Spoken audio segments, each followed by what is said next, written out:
Hello boys, welcome back to another interesting session of video tutorials, and this session is meant for class 11th biology students, and this is meant for 28th September 2020.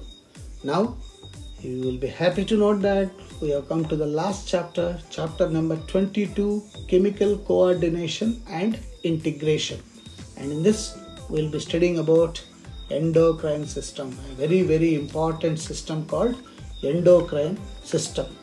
So the endocrine system is a chemical coordination. That's why we said it is a chemical coordination system in the body comprising of endocrine glands. So endocrine system consists of endocrine glands, their hormones and their mode of action. Endocrine glands secrete hormones that are poured into blood directly for reaching the target organ. Endocrine glands are therefore called as ductless glands. No duct, ductless glands.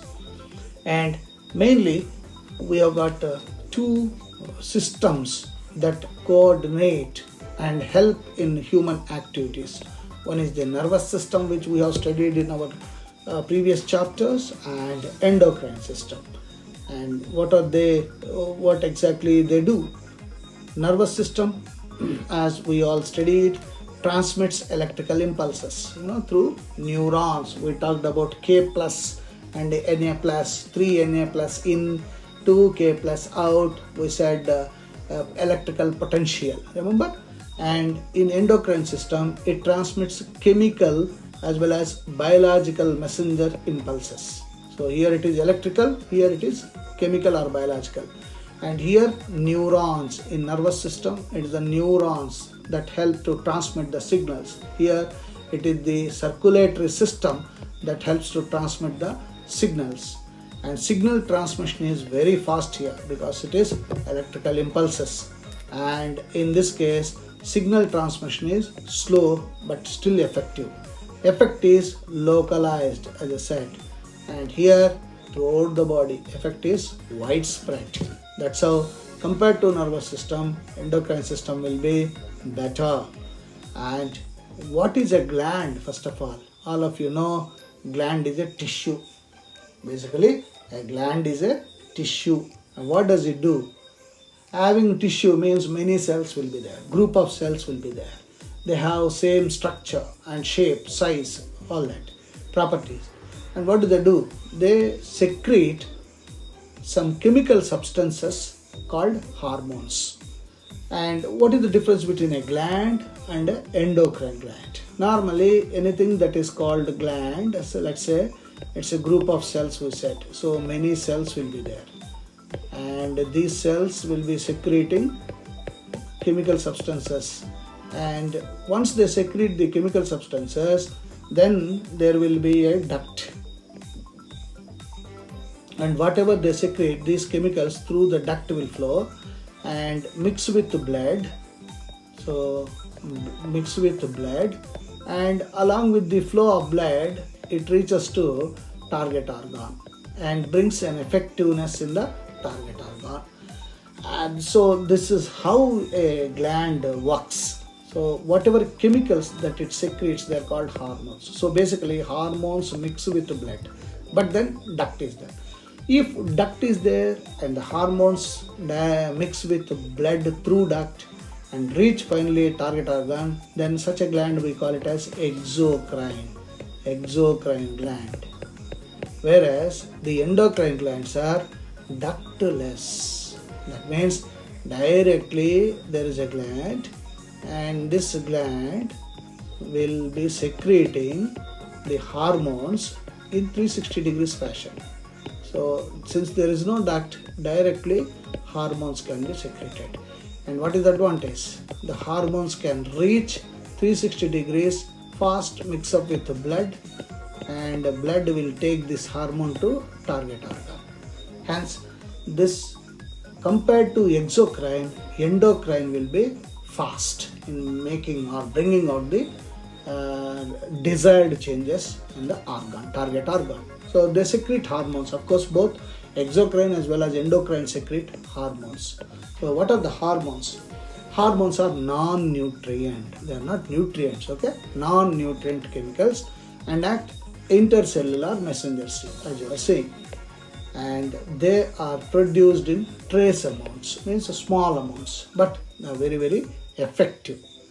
And where are these and how many are there?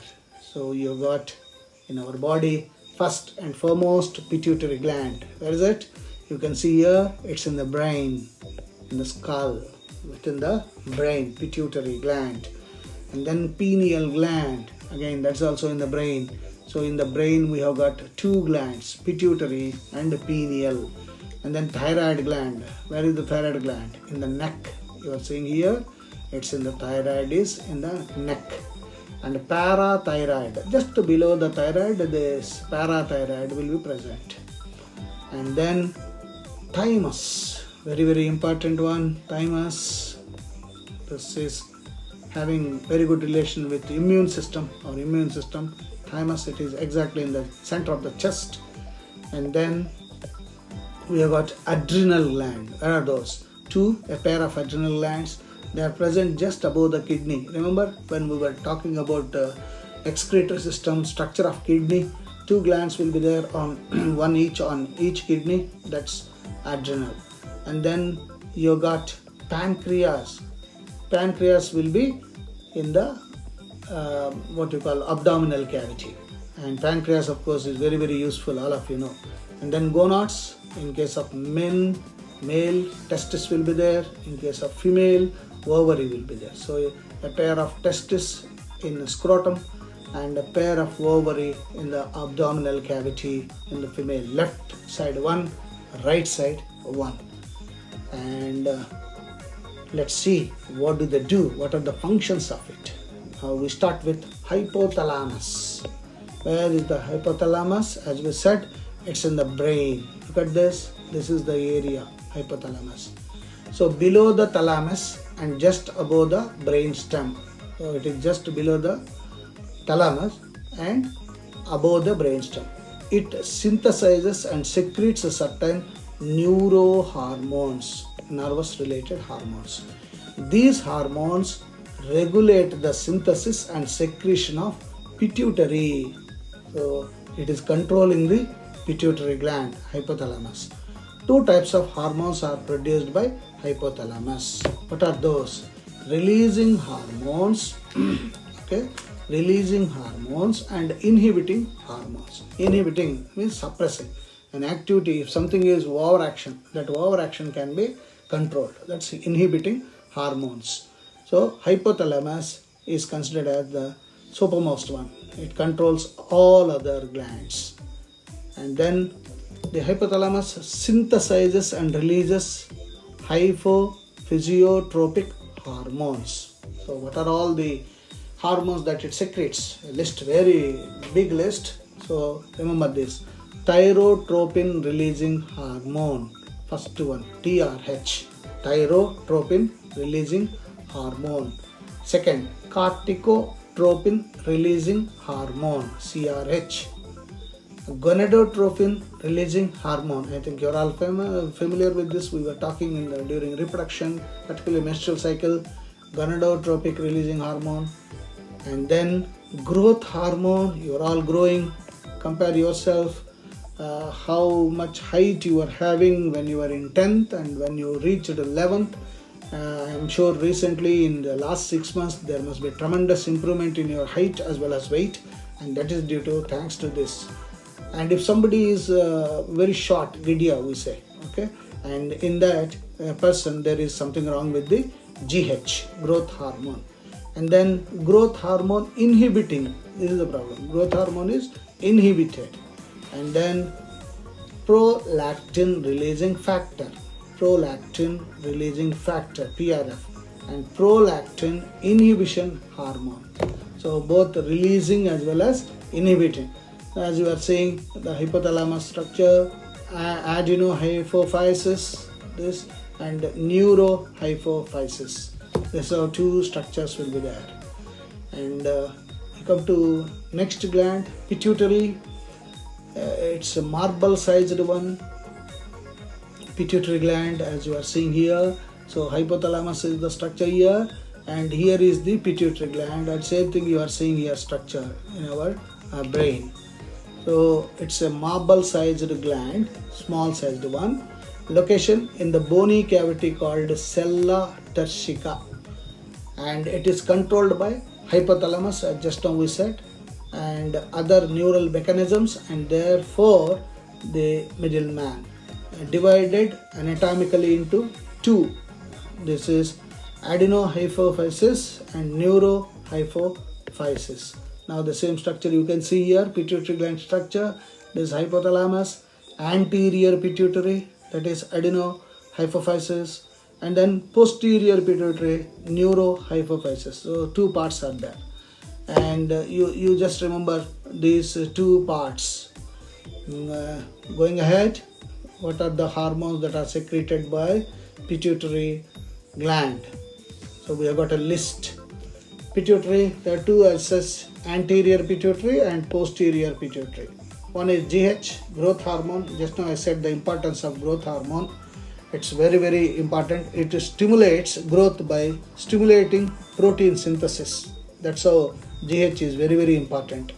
So if it is too much, if growth hormone is too much, what happens? A person will become Lambu, Amitabh Bachchan. It's a gigantism. So hypersecretion leads to gigantism.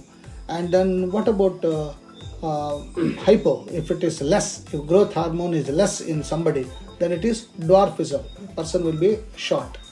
And then TSH, thyroid stimulating hormone. As the name suggests, it stimulates thyroid secretion, thyroid gland.